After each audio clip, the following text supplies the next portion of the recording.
So, each year we do the budget, and it's probably the most important thing that the City Council does every year, and we take it very seriously. And we're looking out for all the citizens. We're part of that citizens group, so believe me, we work very hard on it. After the presentation, there'll be plenty of time for comments and your concerns. We just asked you to, when you come up to the microphone, state your name and address for the record. And now, Ms. Smith, would you please? Thank you, Mayor. Thank you. I'm going to turn, if you don't mind, just a little bit, because I hate having my back entirely to the audience. So, if that's all right with you all. Okay, thank you. And again, thank you for being here tonight. Every year we go through a several-month process. The state of Kansas requires all cities throughout the state to follow the same budget schedule. So we're required to have a budget adopted and certified to the county clerk by August 25th of each year. So we generally start our budget process back in March with a 5-year financial forecasting process and a look at what we think the current year is going to hold for us. State statute does require us to present and adopt a balanced budget. So that's part of our consideration each year. And so we really, each year, kind of in this mid to late July through the middle of August timeframe, really hit that portion of our process where the rubber meets the road and we have all of the facts that come in. We don't get final valuations from the county in terms of our property values till the last week of June. So we're working on estimates provided by the county appraiser in February, but we really start to firm everything up in these last several weeks. So as the mayor said, this is one of the most important things that we do in any year. And why do we do that? It's required by state statute. We tend to be very conservative both on the revenue and the expenditure side because in effect we're adopting a budget with 6 months left in a fiscal year, and as we all know there can be a lot of things that happen to impact both the revenue and expenditure side over the course of a year.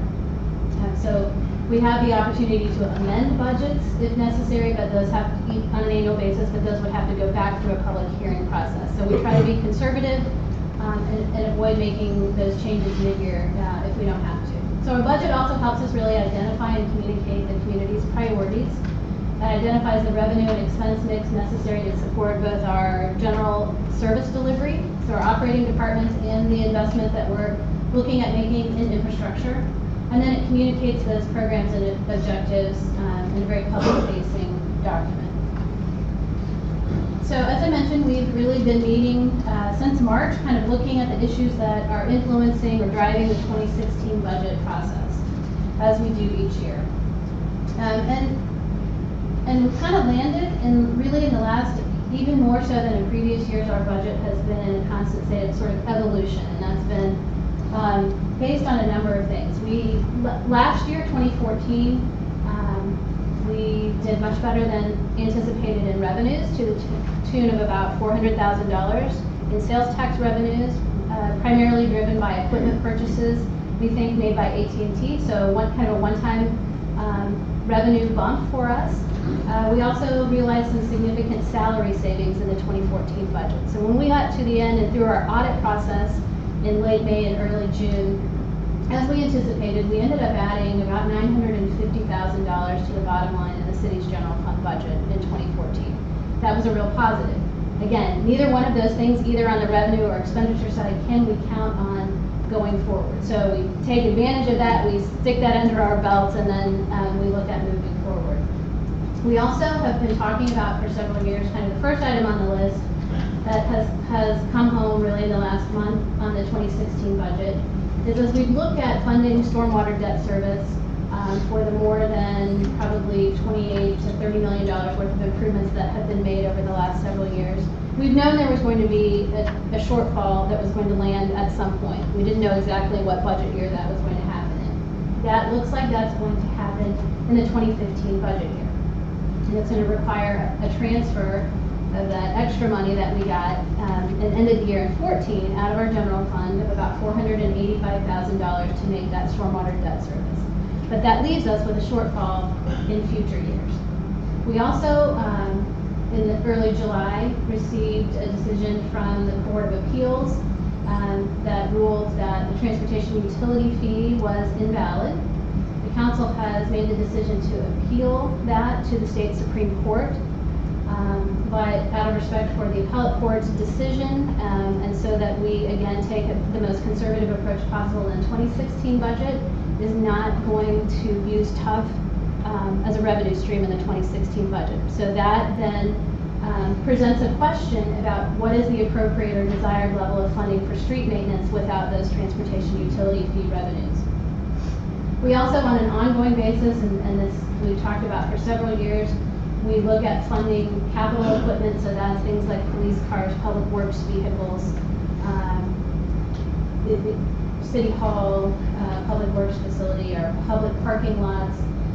And we have a list of those, both current and deferred, that require funding somewhere in the neighborhood of probably $300,000 to $400,000 a year.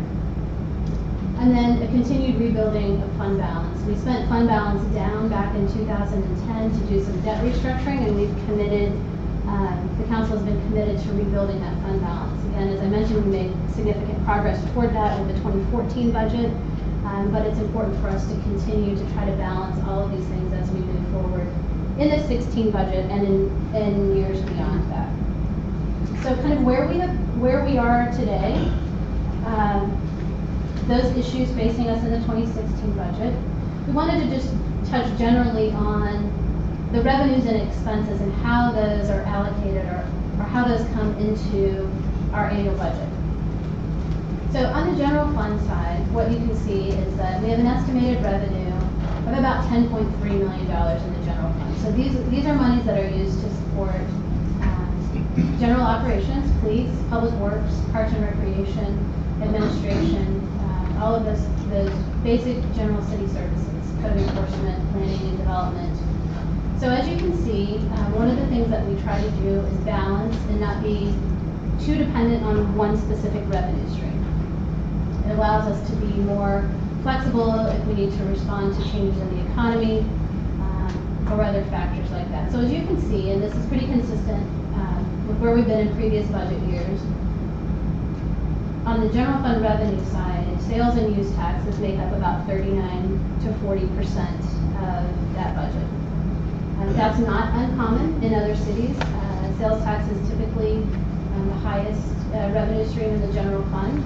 It's also one of the ones that's most reactive to changes in the economy. So again, we want to be conservative there. Parks and recreation revenues make up about 18%. They're actually the second highest revenue stream in our general fund, and those are revenues, fees and charges that are generated from the outdoor pool and the community center. For the last several years, the council had tasked the community center with a cost recovery goal of about 80%. The mayor appointed a community center task force earlier this year, and they went through kind of a benchmarking analysis and are recommending that over the next 2 years we try to move that facility to 100% cost recovery. That will be without its challenges, but we think that's doable, which then provides some additional funds and flexibility in the general fund. So really, ultimately, we would be looking at a situation where, at least on the community center side, those Parks and Recreation revenues supported the expenditures. Then we have property tax that generates or brings in about 15% of our general fund revenues, and that is assessed and collected through mill levies based on the value of your property. Fines and fees represent citations and court costs, so that's about 12% of our general fund budget. Franchise fees, which is 5% that's charged on your utility bills, so cable, electric, gas, and that's consistent between most cities. They're charging a franchise fee. We generate about 10% of our annual fund revenues, and then all others, kind of any other miscellaneous, gets lumped into that 6% category. Then when we look at the expenditure side on the general fund, again, we have to look at a balanced budget, so our revenues match our expenses. When we look at how the money is spent on this side, you see that we spend about 35% of our budget on public safety, about 24% on public works, and about 22% on parks and recreation. Administration is about 12%, and that includes finance administration, HR, planning and development, neighborhood services, and then you see transfers and others out of the department. So right now, out of the general fund, There's about a $35,000 a year transfer into the solid waste fund that subsidizes a portion of the residential trash and recycling and yard waste collection contract. So residents are paying about 60 to 65% of that, and the city is contributing the balance through that transfer from the general fund.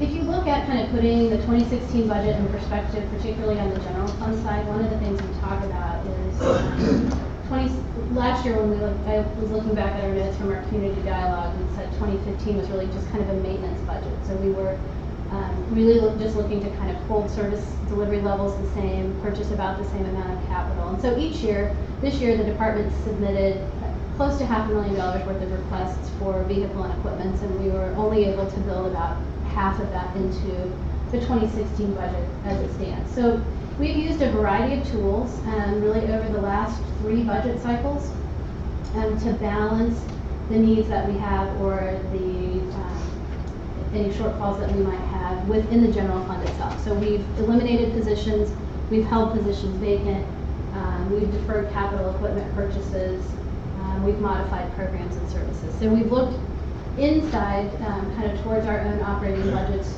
to manage that in the last 3 budget cycles. But essentially, as you can kind of see, the line is pretty flat in terms of where we've been in the general fund for the last 5 years. So from that perspective, 2016 really represents just another maintenance budget. No new programs or services or increased services in the general fund, but no decrease in the services as they're provided. So it maintains a franchise and mill rate rebate program that we've had in place for several years. It looks at a business improvement grant. So really trying to spread our resources around to residents, to businesses, to meet kind of those expectations.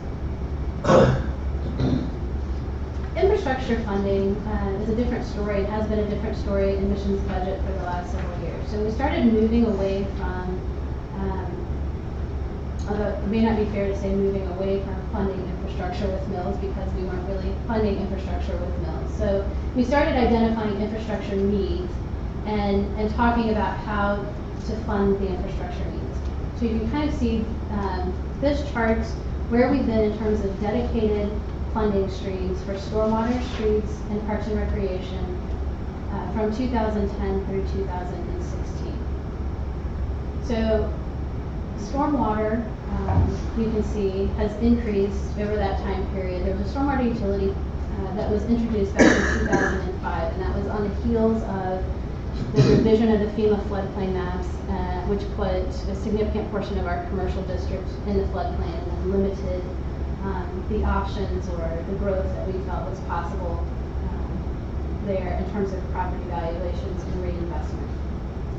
So as we've added and financed and sort of solidified the cost of that debt service on those stormwater projects, we've tried to match up the stormwater utility fees accordingly. So that's why you see the increases on the stormwater side.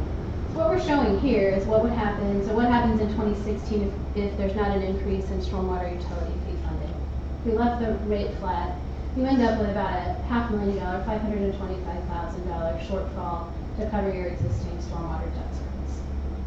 If we look at the street side, street funding currently comes from 3 sources.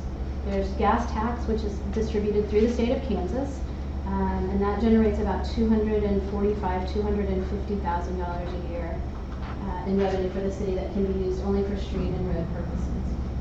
There's a transportation utility fee, which generated somewhere between $775,000 and $800,000 a year. Again, to be used only for street and road network improvements, transportation-related improvements. And then there was a quarter-cent sales tax that was approved by the voters in 2011 with a 10-year sunset that was also dedicated. So you had total, in 2015, we have total dedicated street revenues somewhere between $1.5 million and 1.6 million. That's used to pay a couple of things. We've worked with this council and previous councils over the last several years to really get back to a 5-year community investment or CIP program, which outlines and projects our needs both really in 3 program areas: in stormwater, in streets, and in parks and recreation. That plan includes debt service for street-related projects, which totals at this point about $740,000 a year through 2023. We have about $300,000 to $500,000 that's currently dedicated in that street program for the residential street maintenance program. That is the chip seal or seal and mill and overlay that was discussed when the comprehensive street maintenance program was put in place back in 2011. And then it provides for some additional funding that can be allocated to larger projects, either full depth reconstruction of residential streets. So that would be a street that doesn't have sufficient base to support a mill and overlay, that when it comes time to repair or replace that street, it actually has to be replaced all the way from the base or the subgrade up, full curves and replacements. We're gathering and have been gathering over the last couple of years more information, and that number in terms of the streets that will need full depth replacement at the time that we do that is growing. And right now, I think when we core sampled the streets in the 2013 through 2016 street program that we have not been able, were identified for mill and overlay, and we're unable to apply that treatment, looking somewhere in the neighborhood of probably between $7.5 million to $11 million to do those. So that need it is, again, we continue to quantify that. And then we have projects that are larger in scope outside of the residential, so that we would apply for CARS, which is the County Assistance Road Funding Project. And those would be, in the past several years, we've done Knoll, we've done Rowe, we've done Markway, we've done Johnson Drive with the assistance of CARS projects, Fox Ridge, Lamar, and the other sections of Johnson Drive would also fall into that category.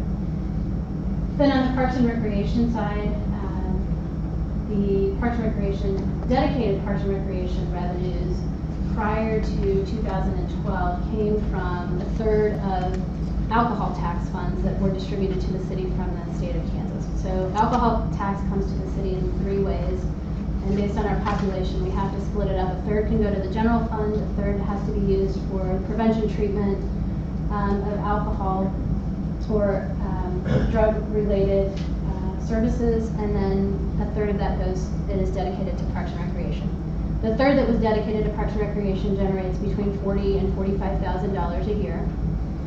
In 2012, we again went to the voters for a 3/8 sales tax, a portion of which is used to pay the debt service on the new outdoor swimming pool, and then the balance is used to fund capital equipment at the community center, as well as looking at maintaining or improving, adding amenities to our outdoor park system. So that 3/8 again had a 10-year sunset, generates about $775,000 to $800,000 a year. About half of that for the next 10 years is dedicated to debt service. So that leaves about $400,000 that can be spent on those other programs. So what this chart attempts to show is if without using TUF in the 2016 budget and without making any changes to stormwater utility fees, you end up with a shortfall that would have to be addressed in both of those categories. In one case, you've got debt service obligation. You don't have an option to maintain that. In the case of your dedicated street revenues, the question is, what is the appropriate level of street funding for street maintenance going forward?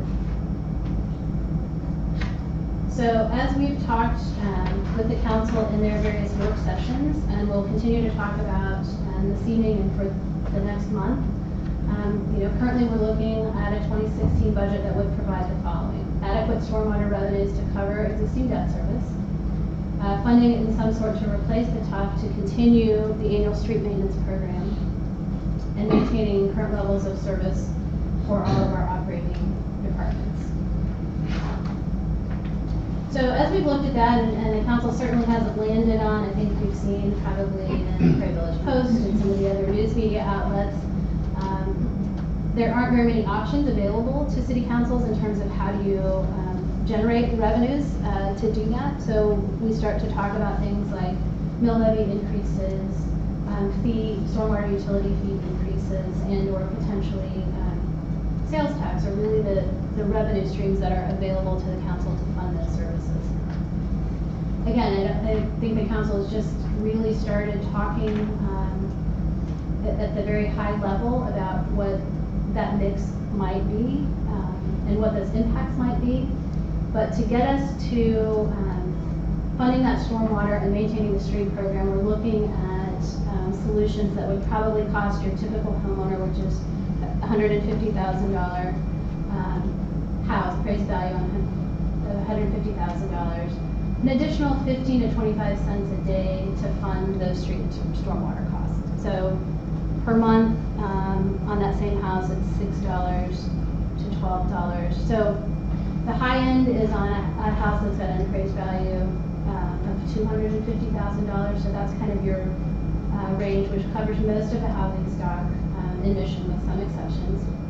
And then the impact on commercial properties really will vary based on a funding methodology that we might look at, because the transportation utility fee was based on the estimated traffic impact that a particular property or land use had on our street and road network. So higher traffic generators paid higher transportation utility fees. As we look at other ways to fund streets, that impact changes, because if you mill is based on your property values, not your traffic impact, and obviously sales tax then is based on that. So again, that's really kind of where we stand today. I know the council's goals and objectives are really to sort of hear from, understand concerns, thoughts of the public as we move through this. If you will go to the next one. We are certainly not anywhere near being finished through this process. What we have in our next steps is we will have a formal public hearing on July 29th, and then the council will have a work session following. That's legally required as part of the state budget process, and that's where we would publish the maximum expenditure limits for the budget. So the council can't go above that. They can always come down from that following that public hearing. Then they again will look at the 2016 budget at their Finance and Administration Committee meeting on August 5th, at which point I would guess that they would have two options. They could, if they need another meeting, they could take the second Wednesday to look at that, or they would forward a recommended budget on then to the August 19th City Council agenda for final consideration and adoption. So that's really all I have. I'm certainly available to answer any questions, but that's where we are today. Thank you very much. Thank you, Laura. Well, is there any comments from anyone? Yes. Yeah. Okay. Yes, come on up and state your name and address for the record. My name is Kenneth Davis, and I'm at 5808 West 61st Terrace in Mission. My question has to do with the survey that's being conducted right now in terms of priority spending. Is the information from that survey going to be available prior to the time that you need to make this decision, or is that? Yes, and I failed to mention that. So I'm happy, let me address that. Okay. Thank you, Mr. Davis. Yes, one of the things that was funded in the 2015 budget was an update to our Direction Finder survey. So the community did a Direction Finder survey, which is a general citizen satisfaction survey. We did a survey in 2007, 2011. So we were on track to do that in the 2015 budget. So many of you may have received a survey. It was actually a two-part process this year. So we're also doing this year an update to our comprehensive plan, which helps us think about long-range vision and goals from that planning and development perspective. It's really more of a blueprint document as opposed to an action step or implementation document, and a parks master plan. So the first survey was really more focused on what types of things do you want to see are important to you, influence your decisions to move to Mission, to stay in Mission. What do you think are the most important things to attract new residents to Mission? And we were looking at those on, again, that planning and development side and the parks master plan side. So those results are back, and there were some interesting results, but again, they're more focused, and those will be coming forward later this fall through recommendations. The direction finder came out towards the end of June, and that really asks satisfaction level with basic service delivery, so public works, parks and recreation, code enforcement, police, all of those kind of things. We also then had the opportunity to ask, are you interested in increased or continued investment in these following services? And if so, what would you be willing to pay to support that? And I think we broke it down in ranges, amount per month. Those results actually, so ETC guarantees that in order to have a statistically valid survey, they will guarantee 400 responses. We're over 500. So which is fantastic. We had 600 plus that responded to the first survey. They obviously were not available for tonight, but we will at least have preliminary results of that prior to the July 29th budget work session. So thank you. I think that is an important point, and I know the council is looking forward to having that as well.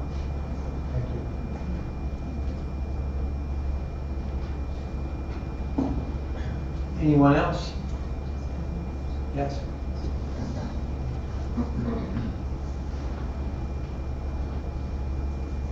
Frank Bruce, 5706 Lamar. Just some observations. Observation number one, looks like we're still paying for past sins.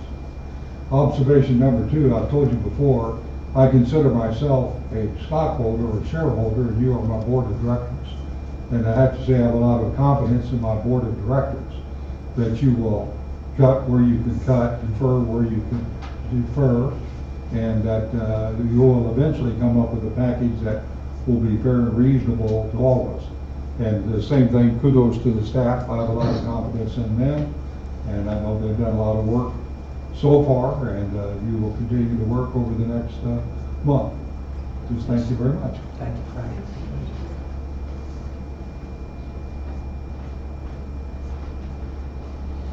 Anyone else?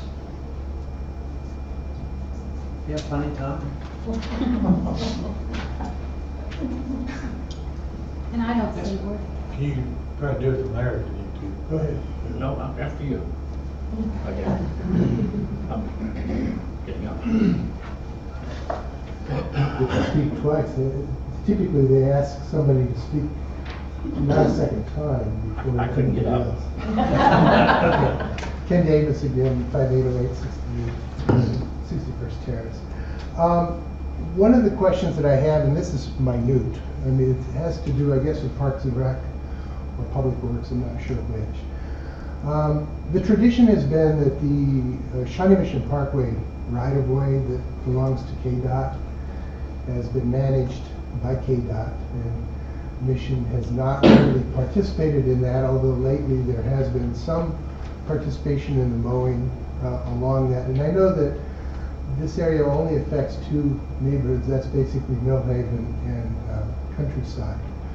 I guess my question is this, is there any point in time right now, I believe the mowings that Mission is doing along that right-of-way is once a month. Whereas the need for mowing really is 2 times a month during the growing season to really make it look decent. And my question is whether the City of Mission in the budget can include some additional cost for that extra mowing a month, so it would be 2 times a month. I know that Countryside Homes Association has paid about close to $990 this year to get the extra mowing. So we essentially contracted with the city to do an extra mowing. That area of the parkway is not part of Countryside's jurisdiction. So we've traditionally assumed that responsibility, but at this point we're getting some pushback in terms of the dues requirements with the Homes Association, asking that not be something that we take on. So I guess that my request to the council is to consider whether in this budget, if possible, to add second mowing as part of the routine budget of taking care of that parkway. Since essentially KDOT is really not fulfilling its role in maintenance of that whole section of the parkway. Well, we'll take it under consideration, and just one other note is, we have talked to KDOT, and we continue to talk to them, so. Yeah, I think. I don't know if anything will happen, but we are talking to them. Well, the state is under such bad budget Yeah. constraints that we Yeah. all are. And so it's something that either we bite the bullet and say, well, we're gonna pick that up. At least the parkway, I know they still maintain the pavement, right? They still maintain the road and everything. So, Yeah, thank you. thank you. Thank you. Yes, Bill. Want to stay right there? Yeah. Get up.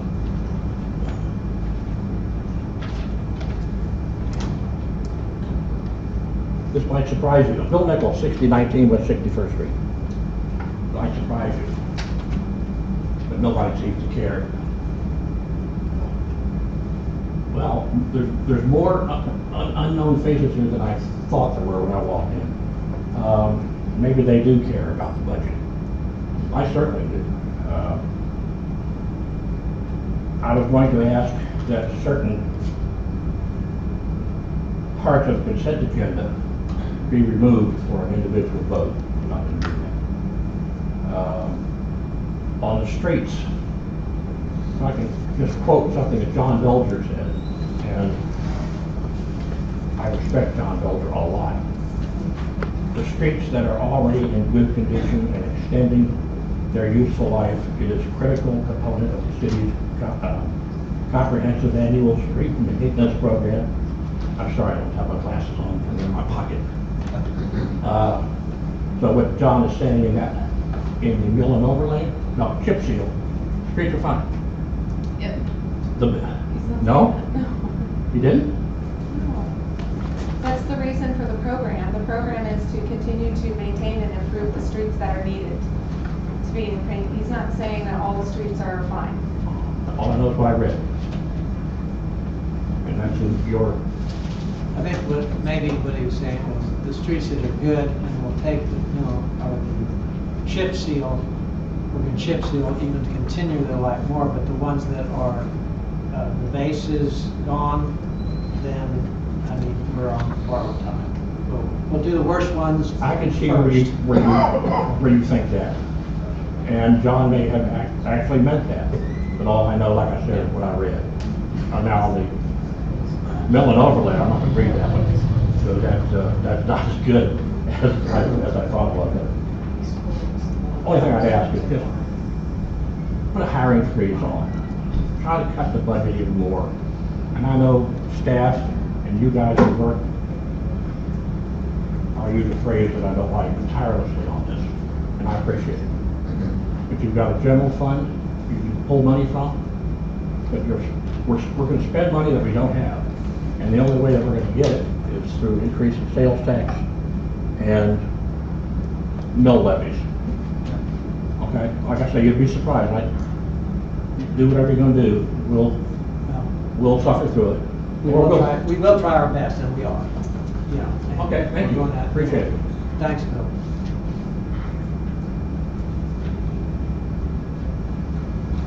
Anyone else? Do you know where the public hearing is going to be July 29th? What location, here or at the center? 29th? It will be here, It'll be here? yes. Okay.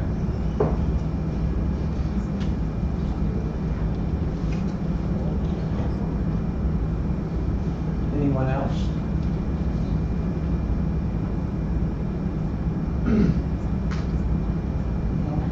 Laura, do you have anything else? I don't, Mayor, thank Well, if nobody has anything else, then I guess we'll close this public forum and get on with our council meeting here in 15 minutes. If you want to stay, we would enjoy it.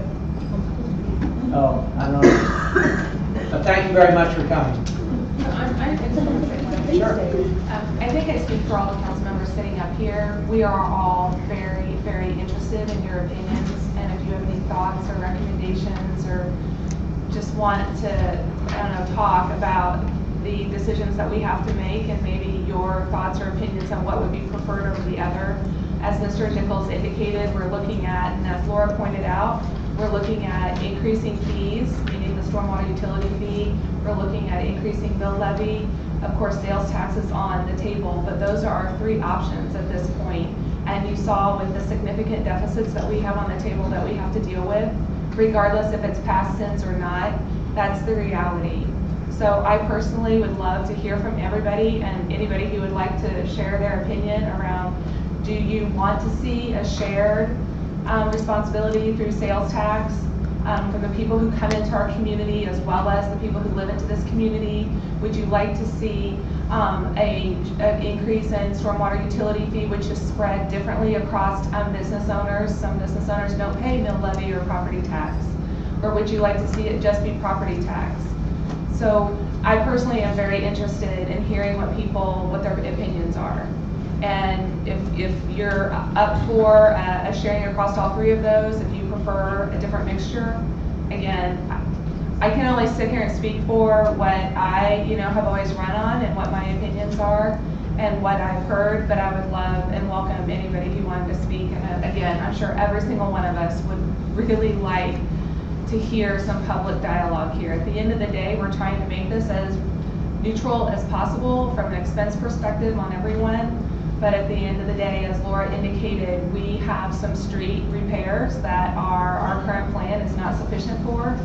And again, it's coming down the road. So we like to pay for our sins as they come, and then we have to deal with the past ones that have been passed on to us. So thank you. We charge for the third night. Well, since you asked, Ken Davis, 508 First Terrace, I just want to echo the comments that were made, that we trust you as council members to make the best decision. You have an intimate knowledge, you and the staff have an intimate knowledge of what can be cut and what needs to be cut, or how to allocate. I think that in terms of the sales tax issue, the concern that I have is with the state raising its sales tax, this is going to create an additional impact on sales tax for this community as all others. And my concern is, what impact does that have on businesses? Does that really have a negative impact on businesses and their ability to continue to thrive? They've taken a huge hit during the whole Johnson Drive renovation, and they're still recovering from that. So that may be something to give consideration to, that you don't want to add another sales tax on if that's going to have some impact on the economy of these businesses. I know that you're taking away the tough, the transportation fee, so that certainly is going to help them at least for the time being. So that's something to also consider. But otherwise, I don't know how, in terms of distribution, we're all going to pay anyway, whether it makes sense to do it one way or another in terms of allocation. I'm going to leave it up to you to make that choice. Thank you. Thanks, Ms. I would say something. Yes, I feel like everybody else is saying something, I would say something. I'm Jim Carlisle, I live across the street, 5921. I have three things, actually. First of all, I'd like to thank the chief here, because I've been really embarrassed the last couple of years, or a few years that I lived here, that it seems like the pool starts up and people are out there writing tickets for all day long. And this year, I haven't been embarrassed once. So I don't know what you're doing different, but whatever it is, I really appreciate it. Because, I have friends come in from other places, those police cars come up, it just looks like we're in some kind of police state. So whatever you're doing, keep it up. I love it. Cars The second thing is, I was I going can't help. to... I appreciate the comment. It's much more user-friendly, let's put it that way. The second thing is, I was going to complain about, when they talked about the budget, about maybe fixing the potholes on 61st Street here, but I noticed with the latest rain, because I was just about to break my ankle the other day with the one out in front of my house, but with the rain came in and it filled the pothole in with mud, so I'm okay on that. That's what we were counting on. Mother Nature, yeah. And the third thing is, you didn't mention anything about Mr. New Jersey. I really missed that, or did I miss that point? So do we know about Mr. New Jersey? I mean, that's a significant part of the budget, $600 and some thousand dollars or something, is it? Well, yes, and the council did take steps, and I didn't touch on that, I'm sorry. So the council did certify that special assessment. So that when our budget goes to the county in August, he will have approximately $600,000 special assessment that's attached to that property over the next 20 years. Now, what that doesn't guarantee is that he pays that $600,000 assessment until he goes 3 years delinquent on his taxes. So what we've done is we built the council's budget, is we assumed that not coming in until 3 years down the road. Again, trying to take that very conservative approach, but they have absolutely taken the steps necessary to protect us from that standpoint. So, I don't have it, he's not here, but you just file a lien on his property, or what do you do when he owes you like $1 million or something like that? You do. You have to go through, they've had to go through a process of certifying the costs. We held public hearings on that several months ago. There's a comment period. Once that is certified, then any property owner has the opportunity to pay the assessment in full. We didn't expect to get a check for $12 million in full. So at that point then, at the next available opportunity, we certify that to the county clerk, and then that will be spread over the next 20 years on the tax bills. So what happens whenever the sheriff, does he sell it on the courthouse steps, or like a regular private person's property, or? Good, absolutely. How far down the road is that gonna be? Well, that's what I'm saying. So the county will allow a property to go delinquent for 3 years before they start to take action. So that'd be, 2018.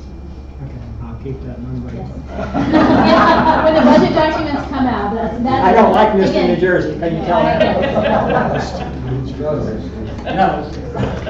And I'm sorry, so I think the important thing is, to the extent where the council has control, they've taken all of those steps to protect that interest, and then we'll continue to do that as we go down the road. My name is Judy Fox, and I live at 4900 Dearborn. And I wasn't going to say anything until the meeting of the 29th, but we have a guy here who's worried about sales taxes.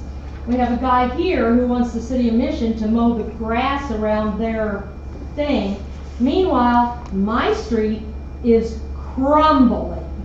They have not done anything but a couple of patches for at least 15 years. And I know we're scheduled for the complete makeover because we've had all those overlays and there's nothing left to overlay. Our street goes like this because it's been overlaid so many times. It's high in the middle, which means, and we have no wastewater, no curbs, nothing. And so the water, when it rains hard, it runs right down my driveway through that huge canyon that it has formed and right into my basement. And so, you know, my opinion is whatever you've got to do to repair the streets, do it. Because we're tired of it. I'm afraid to walk my dogs because, you know, there's so many holes and everything else. You know, I don't want to step in them and break something. And I feel like, you know, I have literally lived in Mission for almost my entire life. I'm 70 and I've lived here for 60 years because I love Mission. I appreciate all you guys. I love all the cops. You know, it's a great place to live. And we've always felt like we were the stepchild. The only thing we get in preference is snow removal because we're right behind the Mission City garage, so they get our street first. And if they don't, we can't get out because it's up the hill and there's only one way in, and that's from 51st. And I've also noticed I travel 51st from Lamar to Fox Ridge a lot, and 51st there is falling apart also. It's terrible to drive. So my opinion is whatever you have to do, raise sales taxes, whatever, do it. Because we really need some street repair in this city. I know. And I love the new Johnson Drive, Yes, but yes. Judy, thank you for your comments, but you and I have talked about that before. And have you talked to John Belger at all to find out whether you guys are on the schedule for this year or? I don't know, but I certainly hope we are because I'm going to be really upset if we're not. Okay, you haven't talked to him. So Like I said, will I find feel out. like I have been paying taxes in this city for years, part of which is supposed to go to the maintenance of my street. Yeah. And they're not. So in other words, I'm paying you guys taxes and you're not doing what I'm paying you for. That's why Because, we wanna keep that program up and. Yeah. And get those, we know you love Mission, we want you to love your streets too, so. we Yeah, wanna and fix right that. now I don't. Yeah. Thanks, Thank Judy. you. Jay, thanks.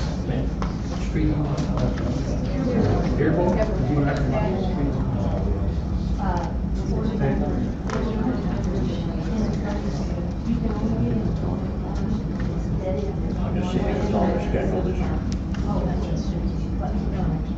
Okay. Well, is there anyone else that would like to make a comment? Could somebody explain to me what past sins you're talking about? Well, I think what it was we've And I'm been sorry, counting. can you just, Michael, yeah. most of us know you, but would you just please identify yourself? Michael Bay, 6501 Dearborn Drive. Well, Michael, I think it is, we've been counting because the developer said it was going to happen, the development in East Gateway. You're talking about this? East Gateway. Okay. And I think we counted on that money coming in, and we spent it on streets, so now it's not like we wasted it, we spent it on the streets, but now we're making payments on that, and we haven't received any money. Okay, So gotcha. that's basically what. Okay. Well, if I might, Mayor, I think also if you look at, I'm not sure it's a past sin, who's past sin, but if you look at the FEMA Well, floodplain that's- map that's a big provisions, deal there, too. that was Yes. absolutely outside of anybody's control, Yes. that had significant impacts. And I think you didn't have comprehensive stormwater or street maintenance programs for the last 50 years. That's right. And so, yes, there's a whole accumulation. That was even larger than streets. Yes, it was a big, we spent a lot of money on the stormwater, and Well, we had to do it. we had to, We had to do it. so, We're an old community, Right. things break. yeah. You get old, you break. And I don't know if you can call them past sins, it's just past things that just caught up, and we had to take care of it, so. And we'd like to pay as we go, but something like that, you can't. It's just too much. Anyone else?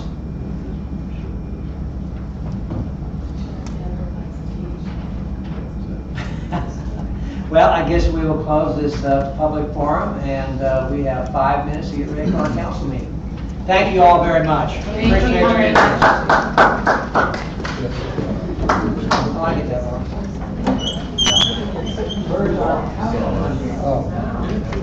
I don't know.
I'm zoning out.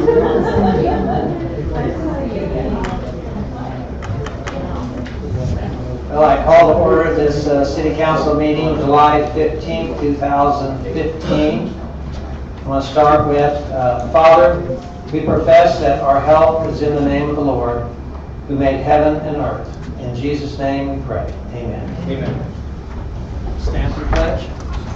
I pledge allegiance to the flag of the United States of America and to the republic for which it stands, one nation, under God, indivisible, with liberty and justice for all.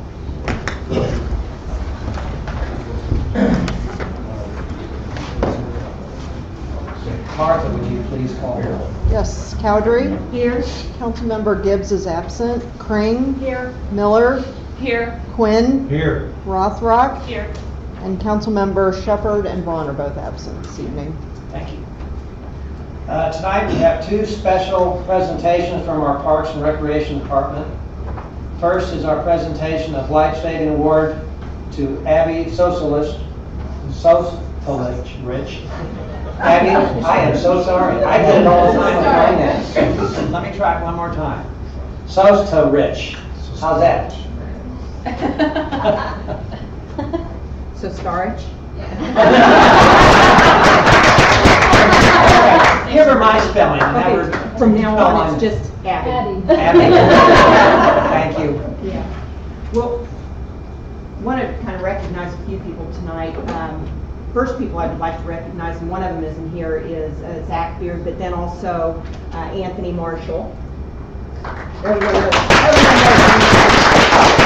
These guys just do a phenomenal job of training all of our lifeguards, getting them scheduled, staying up on the recertifications, the in-services, and making sure that they're always prepared and ready to perform whenever need be. And our lifeguards are our lowest paid employees in the city, but every day that they come to work, they probably, other than the police officers, have one of the most important jobs, and that is to save lives if need be. So appreciate all the work that Zach and Anthony do working with the kids, because they really are young people. It's not like they're 25, 30, 35 years old. We're putting a lot of responsibility on teenagers, high school students, young college students. So that being said, on the afternoon of June 29th at the community center, Abby wasn't even clocked in yet. She was walking through the front door to come to work and heard someone holler from the gym that they needed help. And during a basketball game, we had a young man that had collapsed, did pretty much lose consciousness, and was very unresponsive. And Abby ran right in. She took control of the situation and the scene. He began seizing, spitting up blood out of his mouth. She had him rolled to his side, was gloved up, was clearing his throat, was doing absolutely everything she was supposed to do. We had the paramedics had called 911. We had them on the line, and they were saying, okay, make sure you do this. And we're just sitting there, she's doing it. Yeah, she's doing that. Yep, she's doing that. Yep, she's doing that. And just, you could not believe the composure that she kept during the entire situation until the paramedics got there to take care of him. He actually was transported to the hospital. In the time that he was there, he did regain consciousness, but never really was ever coherent. Didn't know what was going on. And actually, Abby today, he came back to the building for the first time. So we saw him. I do know that talking to his parents, that was the first seizure that he had ever experienced. And just, very fortunate that she was there and she knew exactly what to do and how to keep him laying on his side, keeping the airway clear, monitoring and everything. So anyway, have just a little, this is presented to Abby for your extraordinary care provided to a patron in need at Sylvester Powell Community Center on June 29th, 2015, and thank you for a job well done. So if you want to run up here and grab that.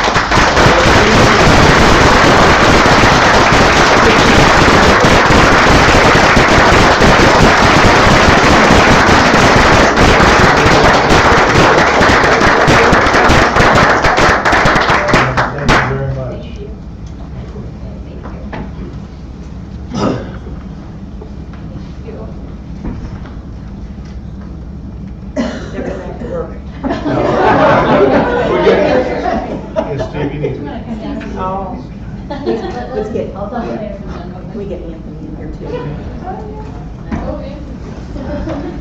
It's your bad job. Oh, sorry. Anthony's still by me, so. No, I'll get it clean. Look at it. That's good.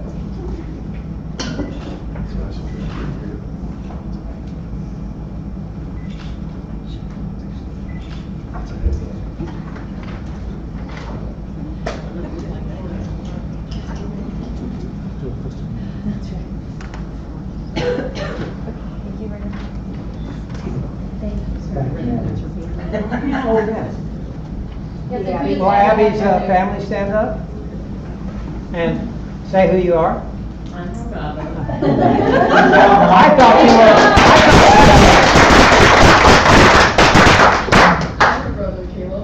Yeah. I'm my father, Jim. I'm brother Adam. Well, Good job, Dan.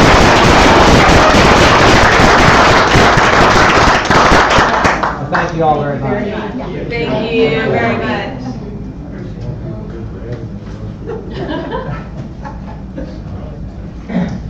Well, our second presentation is to our Parks and Recreation Department also. In July, the U.S. Representatives of Congress made July Parks and Recreation Month, 2015. We agree with that and so much more. We love our Parks and Recreation Department because of the people. And just like at our Mission Family Picnic, they're there setting up, they served everyone, they took everything down, and it's not just them, it's every day, either at the community center, the pool, wherever, and I hope you relay that to everyone under you, Christy. We appreciate it. And anyone else want to say anything, add to that, about the Parks and Recreation? I'd just like to say the quality of life that that group provides is second to none. People throughout the Johnson County area have commented positively. They wish their city would have the staff that we have. They're committed to excellence. They're kind. They help you when you're in there, when you're out in the parks. They're great people. Just the picnic itself, witness how many people, and they were so excited, and they all had their shirts, and I love those shirts. They did a great job. It's second to none. It's second nature for them just to be helpful to people, and people prove it and they acknowledge it. So thanks, Christy. Good leadership. Thank you. And I don't know how hot it was over that grill. It was a hot day, and then the grill itself. Yeah, and I echo everything Debbie said. Just thank you so much for all that you guys do each and every day. And Christy, as you said, I mean, I think since I've been on council, there's been several times that people on your staff have been involved in saving people.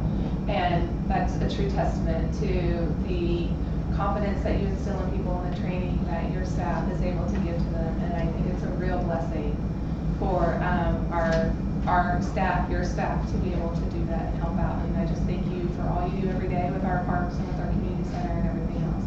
Thank you.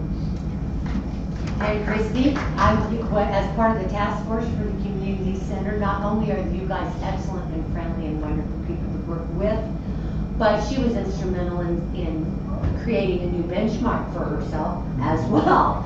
So it's not just what she can do, but how much she can save and how she can administrate. And it's a tough job. So we so appreciate you. Thank you. Thank you all very much.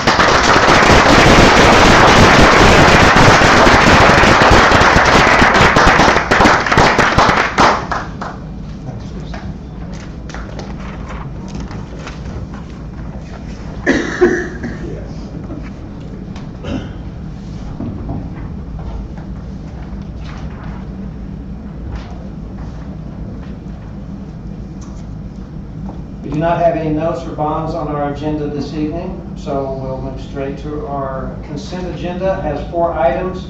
I would entertain a motion to approve. Mayor, I move the city council adopt the consent agenda as printed, items 3A through 3D. Second. Please call roll. Rothrock. Aye. Cowdery. Aye. Crane. Aye. Miller. Aye. Quinn. Aye. Motion carries. Thank you. If you have any questions regarding our community committees, you may ask staff or bring this up under new business. Next is public comments. This is the opportunity for members of the public to comment on items that are not on the agenda? There is none.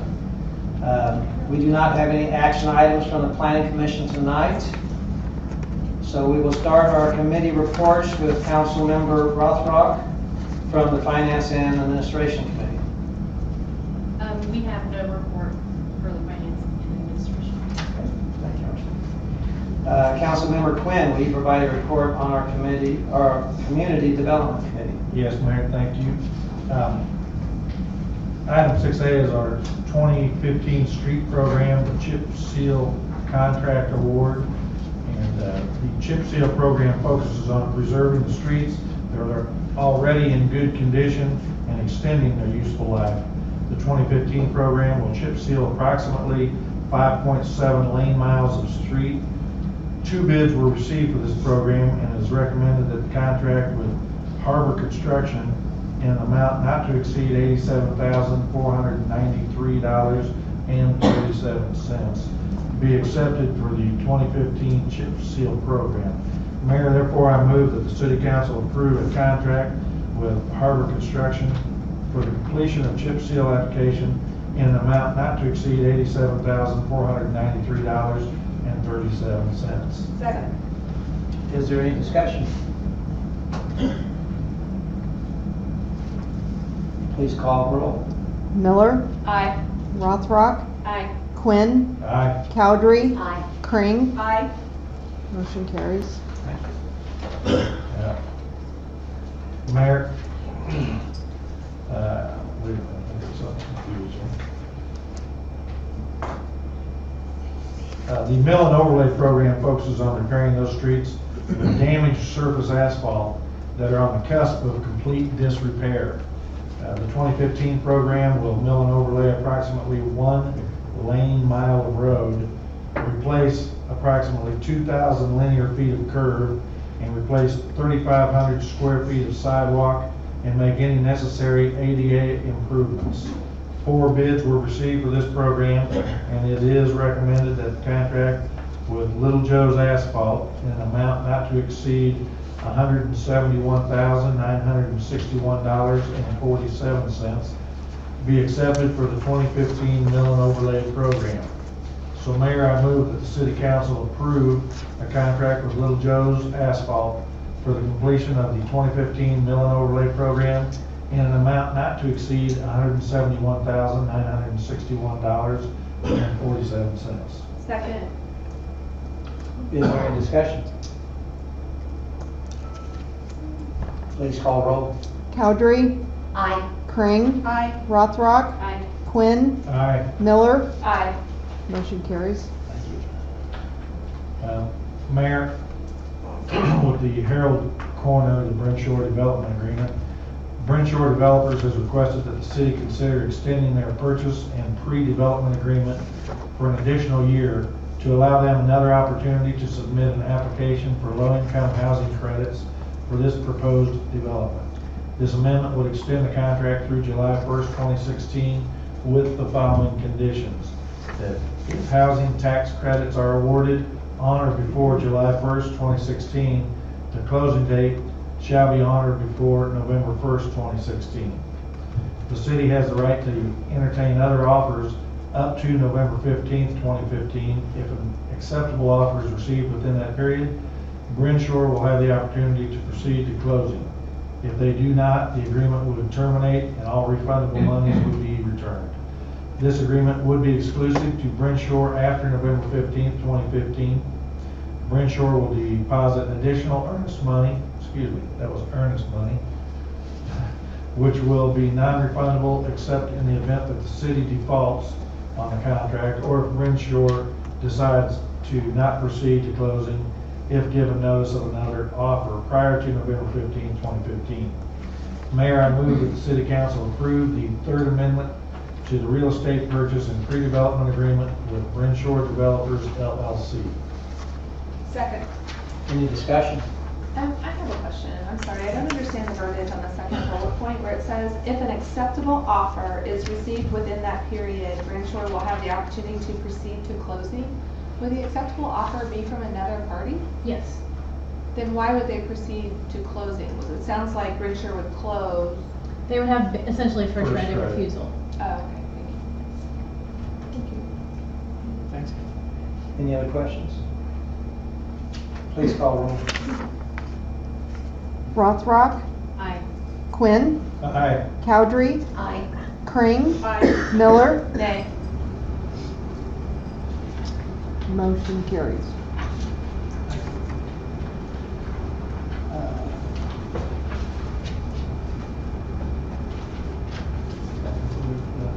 Oh, I'm sorry, Mayor, that does conclude my report, thank you.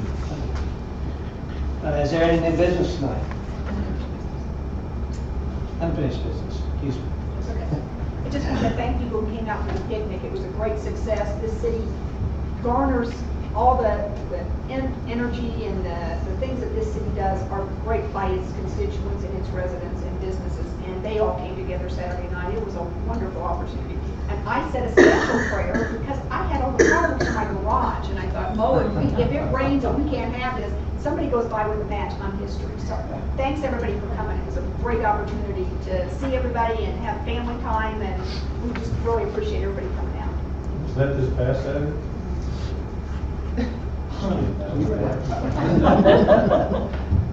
Anything else? Next is mayor's report, and that's kind of in the same. No, we have new business. Oh, I'm sorry. Is there any new business?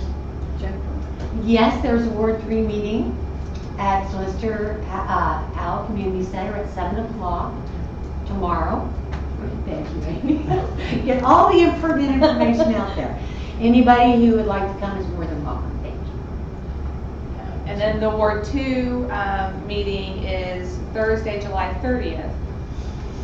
So it's the last Thursday of the month, so anybody who's not able to make it to the Ward 3 meeting, feel free to come to Ward 2, you're welcome. Anybody else who wants to come is always welcome too.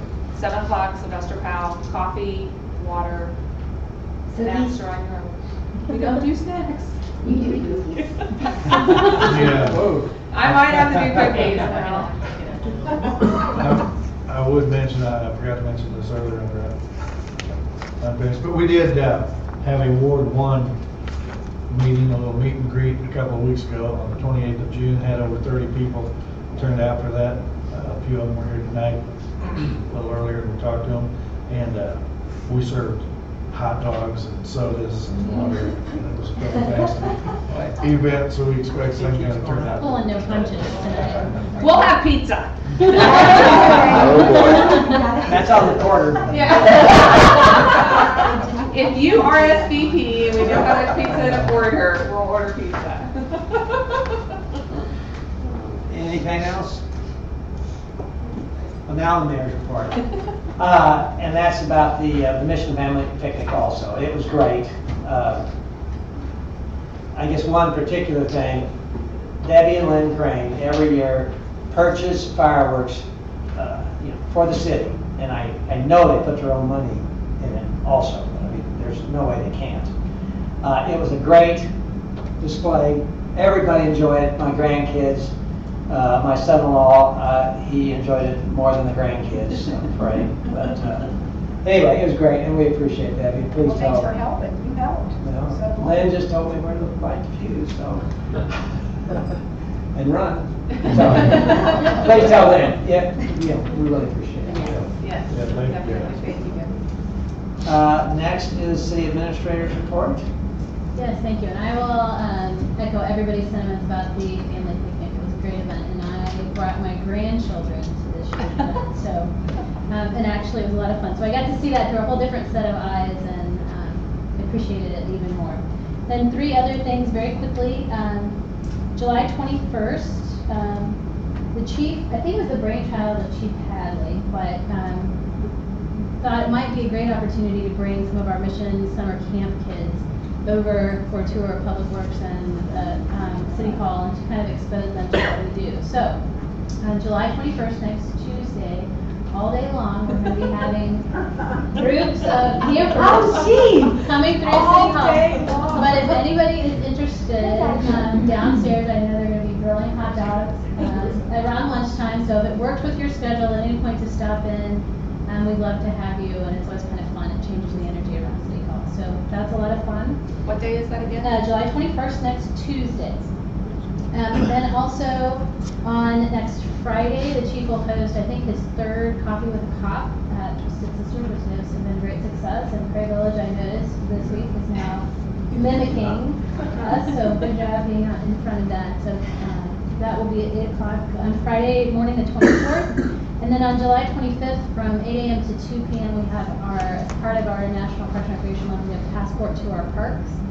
And there will be special activities going on in each one of the parks, and so you'll get a passport, and the goal is to have it stamped, to stop by, just kind of check out the different parks and amenities that we have available in our community. So I encourage you to participate in that, and that's all I have. Okay. Thank you, Lauren. Thank you for the presentation beforehand. Thank you very much.